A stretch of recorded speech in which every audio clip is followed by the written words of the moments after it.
I have the pleasure to present to you Dr. Martin Luther King, Jr.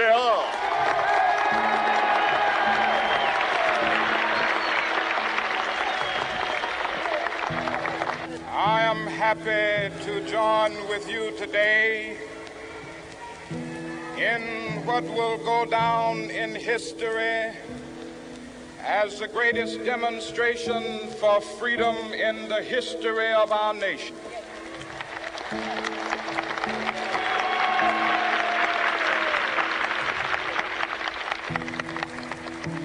Five score years ago,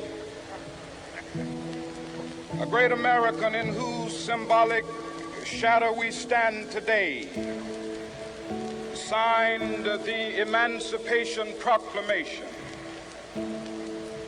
This momentous decree came as a great beacon light of hope to millions of Negro slaves who had been seared in the flames of withering injustice. It came as a joyous daybreak to end the long night of their captivity. But 100 years later, the Negro still is not free. 100 years later, the life of the Negro is still sadly crippled by the manacles of segregation and the chains of discrimination. 100 years later, the Negro lives on a lonely island of poverty in the midst of a vast ocean of material prosperity. 100 years later, the Negro is still languished in the corners of American society and finds himself in exile in his own land. And so we've come here today to dramatize a shameful condition. In a sense, we've come to our nation's capital to cash a check. When the architects of our republic wrote the magnificent words of the Constitution and the Declaration of Independence, they were signing a promissory note to which every American was to fall heir. This note was a promise that all men, yes, black men as well as white men, would be guaranteed the unalienable rights of life, liberty, and the pursuit of happiness. It is obvious today that America has defaulted on this promissory note insofar as her citizens of color are concerned. Instead of honoring this sacred obligation, America has given the Negro people a bad check, a check which has come back marked insufficient funds.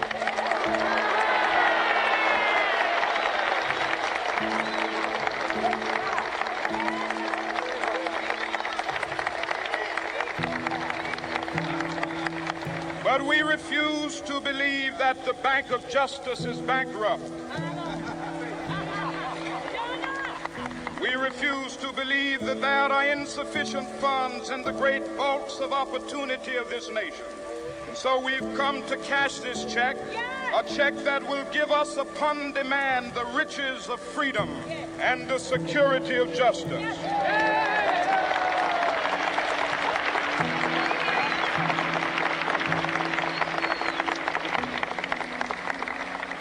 We have also come to this hallowed spot to remind America of the fierce urgency of now. This is no time to engage in the luxury of cooling off or to take the tranquilizing drug of gradualism.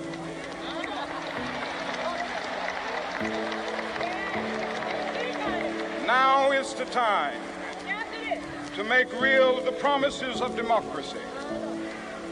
Now is the time to rise from the dark and desolate valley of segregation to the sunlit path of racial justice. Now is the time to lift our nation from the quicksands of racial injustice to the solid rock of brotherhood. Now is the time to make justice a reality for all of God's children. It would be fatal for the nation to overlook the urgency of the moment. This sweltering summit of the Negro's legitimate discontent will not pass until that is an invigorating autumn of freedom and equality. 1963 is not an end, but a beginning. Those who hope that the Negro needed to blow off steam and will now be content will have a rude awakening if the nation returns to business as usual.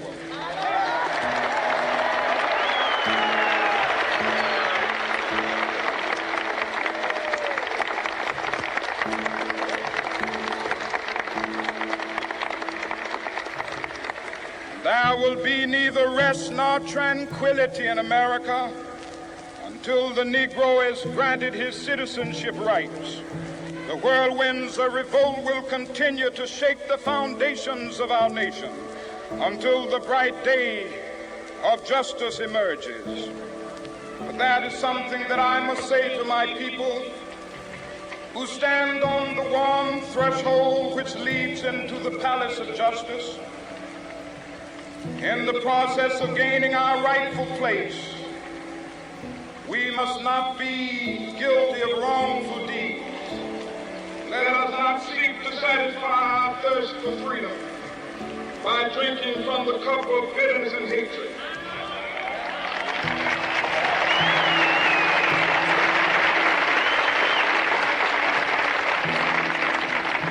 We must forever conduct our struggle on the high plane of dignity and discipline.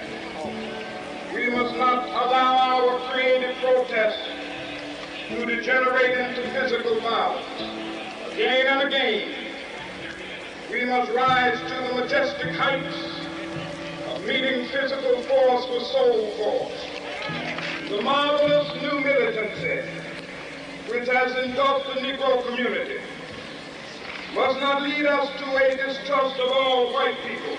For many of our white brothers, as evidenced by their presence here today, have come to realize that their destiny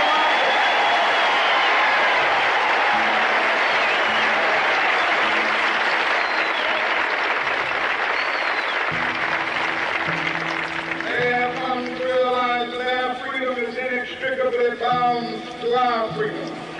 We cannot walk alone.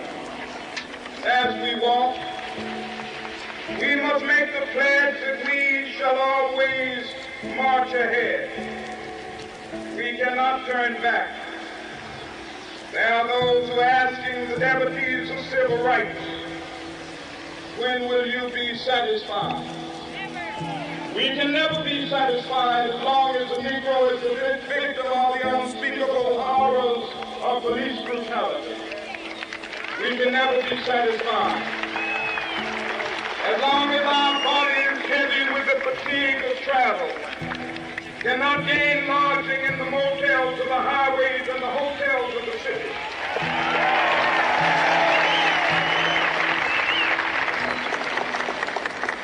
We cannot be satisfied as long as a Negro in Mississippi cannot vote and a Negro in New York believes he has nothing for which to vote.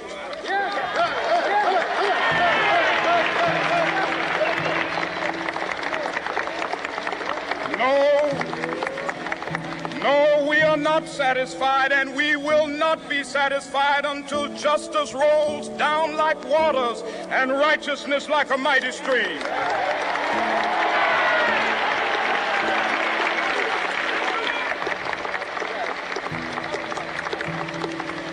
I am not unmindful that some of you have come here out of great trials and tribulations. Some of you have come fresh from narrow jail cells. Some of you have come from areas where your quest for freedom left you battered by the storms of persecution and staggered by the winds of police brutality. You have been the veterans of creative suffering. Continue to work with the faith that unearned suffering is redemptive. Go back to Mississippi. Go back to Alabama. Go back to South Carolina. Go back to Georgia. Go back to Louisiana. Go back to the slums and ghettos of our northern cities, knowing that somehow this situation can and will be changed. Let us not wallow in the valley of despair. I say to you today, my friends,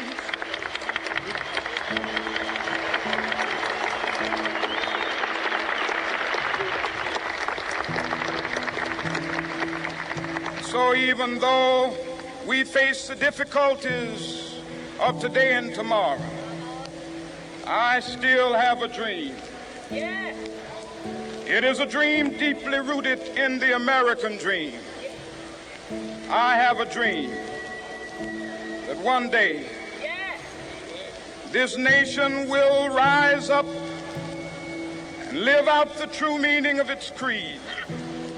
We hold these truths to be self-evident, that all men are created equal.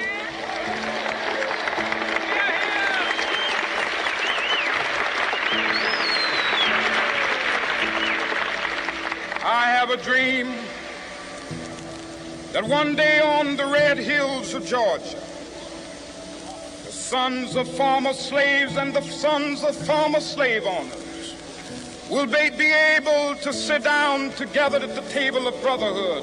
I have a dream that one day,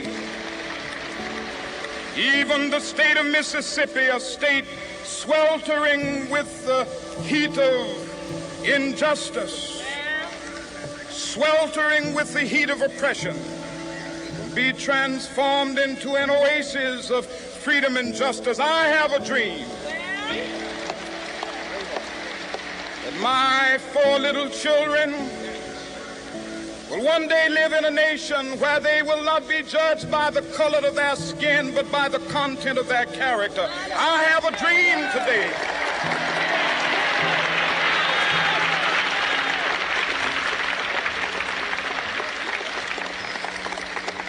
I have a dream that one day down in Alabama, with its vicious racists, with its governor having his lips dripping with the words of interposition and nullification, one day right there in Alabama, little black boys and black girls will be able to join hands with little white boys and white girls as sisters and brothers. I have a dream today.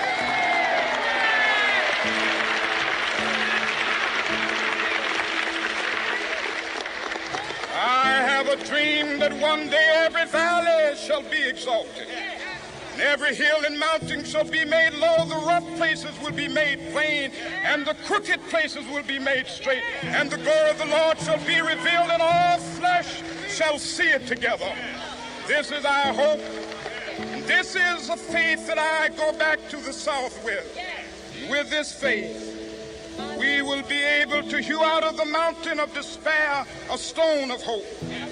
With this faith, we will be able to transform the jangling discords of our nation into a beautiful symphony of brotherhood.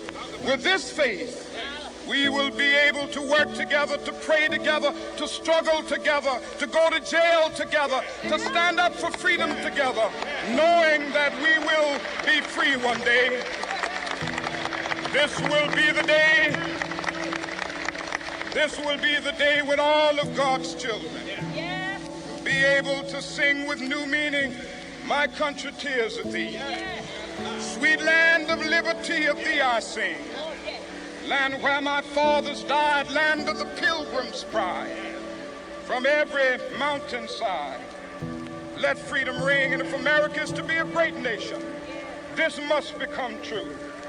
So let freedom ring from the prodigious hilltops of New Hampshire. Let freedom ring from the mighty mountains of New York. Let freedom ring from the heightening Alleghenies of Pennsylvania. Let freedom ring from the snow-capped Rockies of Colorado. Let freedom ring from the curvaceous slopes of California. But not only that, let freedom ring from Stone Mountain of Georgia. Let freedom ring from Lookout Mountain of Tennessee. Let freedom ring from every hill and molehill of Mississippi, from every mountainside. Let freedom ring, and when this happens, when we allow freedom ring, when we let it ring from every village and every hamlet, from every state and every city, we will be able to speed up that day when all of God's children, black men and white men, Jews and Gentiles, Protestants and Catholics, will be able to join hands and sing in the words of the old Negro spiritual, free at last, thank God Almighty, we are free at last.